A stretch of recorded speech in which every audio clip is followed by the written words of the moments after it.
DGP ने दी पूर्व CM Trivendra Singh Rawat को सलाह, पुलिस पर रखे भरोसा। चंपावत में भारत नेपाल सीमा पर एसएसबी ने 2 ड्रग तस्करों को पकड़ा। नशे के 240 इंजेक्शन हुए बरामद। बद्रीनाथ हाईवे पर चटवा पीपल पर लगातार हो रहा भूस्खलन, वैकल्पिक मार्गों का करे इस्तेमाल। उत्तराखंड में राष्ट्रीय राज्य मार्गों पर 200 भूस्खलन जोन, पिथौरागढ़ में हालत सबसे ज्यादा गंभीर। मौसम विभाग ने जारी किया 7 जिलों के लिए भारी बारिश का अलर्ट। नमस्कार, आप देख रहे हैं उत्तराखंड टाइम में, आपके साथ सपना कन्याल। नजर डालेंगे आज की मुख्य खबरों पर। 1 सितंबर को हरिद्वार में हुई ज्वेलर्स की दुकान में डकैती का पुलिस ने खुलासा कर दिया है। इसमें एक अपराधी का एनकाउंटर भी किया गया है, जबकि 2 लोगों को गिरफ्तार कर लिया गया है। डीजीपी ने इस मामले के खुलासे में एक बड़ा बयान दिया है। उन्होंने कहा है कि बड़े नेताओं को ऐसे पुलिस व्यवस्था को लेकर बयान नहीं देना चाहिए और पुलिस पर भरोसा रखना चाहिए। आपको बता दें, 1 सितंबर को हरिद्वार में हुई ज्वेलर्स की दुकान में डकैती को लेकर प्रदेश की सुरक्षा व्यवस्था पर कई सवाल उठाए गए। जहाँ एक और विपक्ष लगातार पुलिस व्यवस्था पर सवाल उठा रहा है, तो वहीं बीजेपी के कुछ नेता भी इस पर सवाल उठा रहे हैं। पूर्व सीएम त्रिवेंद्र सिंह रावत ने बीते दिनों मीडिया को दिए एक बयान में कहा कि बदमाशों में पुलिस का खौफ नहीं रहा है, इसीलिए उत्तराखंड में अपराध लगातार बढ़ रहे हैं।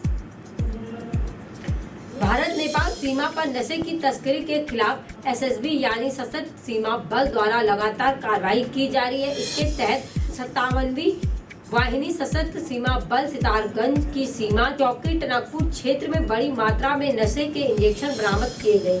नशीले इंजेक्शन तस्करी में शामिल 2 युवकों को चौकी चेकिंग के दौरान बॉर्डर पर पकड़ा गया। सशस्त्र सीमा बल के जवानों ने इन नशीले इंजेक्शनों की तस्करी कर रहे 2 युवकों को पकड़कर बड़ी कामयाबी हासिल की है। यह तस्कर नशीली दवाइयों का कारोबार चोरी छिपे सीमा पर संचालित कर रहे थे। सशस्त्र सीमा बल के कमांडेंट मोहन लाल के निर्देशन एवं निरीक्षक महेंद्र सिंह के नेतृत्व में गुप्त सूचना के आधार पर विशेष अभियान चलाया गया। विशेष अभियान के तहत टनकपुर चेक पोस्ट पर जांच की जा रही थी। इसी दौरान भारत से नेपाल जाने की कोशिश कर रहे 2 नेपाली नागरिकों को नशीले इंजेक्शनों के साथ गिरफ्तार कर लिया गया।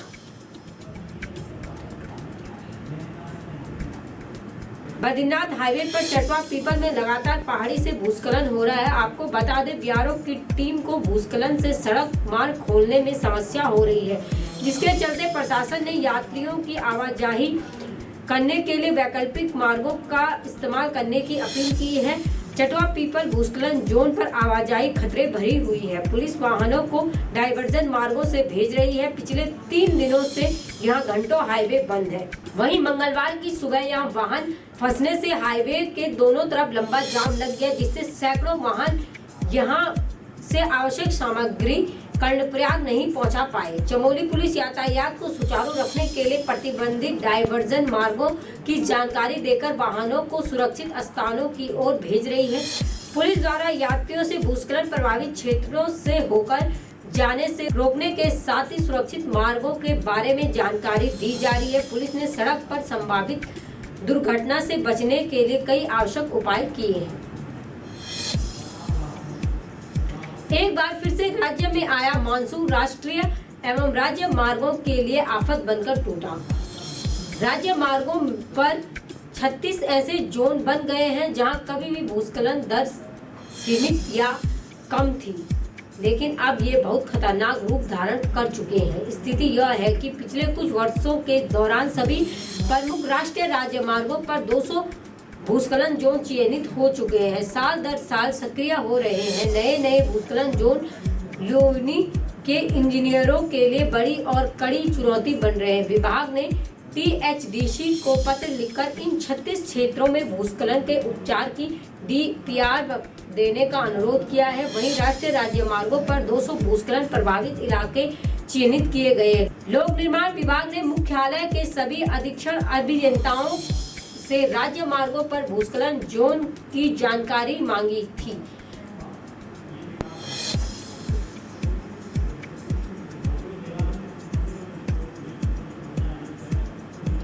एक बार फिर से राज्य में आए मानसून, राष्ट्रीय और राज्य मार्गों के लिए आफत बनकर टूटा। राज्य मार्गों पर 36 ऐसे जोन बन गए हैं जहां कभी भूस्खलन की दरें सीमित या कम थी, लेकिन अब ये बहुत खतरनाक रूप धारण कर चुके हैं। स्थिति यह है कि पिछले कुछ वर्षों के दौरान सभी प्रमुख राष्ट्रीय राजमार्गों में 200 भूस्खलन जोन चयनित हो चुके हैं। साल दर साल सक्रिय हो रहे हैं नए नए भूस्खलन जोन। लोनी के इंजीनियरों की कड़ी चुनौतियां बनने लगी हैं। विभाग ने THDC को पत्र लिखकर 36 क्षेत्रों के भूस्खलन के उपचार की DPR देने का अनुरोध किया है। वहीं राष्ट्रीय राजमार्गों पर 200 भूस्खलन प्रभावित इलाके चयनित किए गए हैं। यह वह इलाके हैं जहां पर लगातार समस्या बनी हुई है। कुछ जगहों पर बारिश के अलावा कई बार अन्य दिनों में भी भूस्खलन होता है।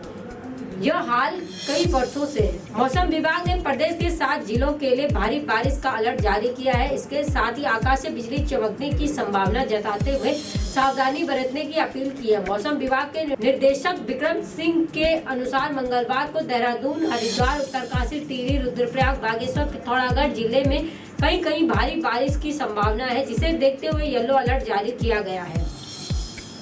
जबकि विशेष जनपदों में आकाशीय बिजली चमकने के साथ ही हल्की बारिश की संभावना है। प्रदेश में पिछले दिनों से बारिश से जनजीवन अस्त व्यस्त हो गया। बद्रीनाथ हाईवे पर चटवा पीपल में भूस्खलन होने के कारण पिछले 3 दिनों से यहां घंटों हाईवे बंद है। मंगलवार सुबह यहां फंसे हाईवे के दोनों तरफ 6 मीटर लंबा जाम लग गया, जिसकी वजह से 600 से अधिक वाहन जाम में फंस गए।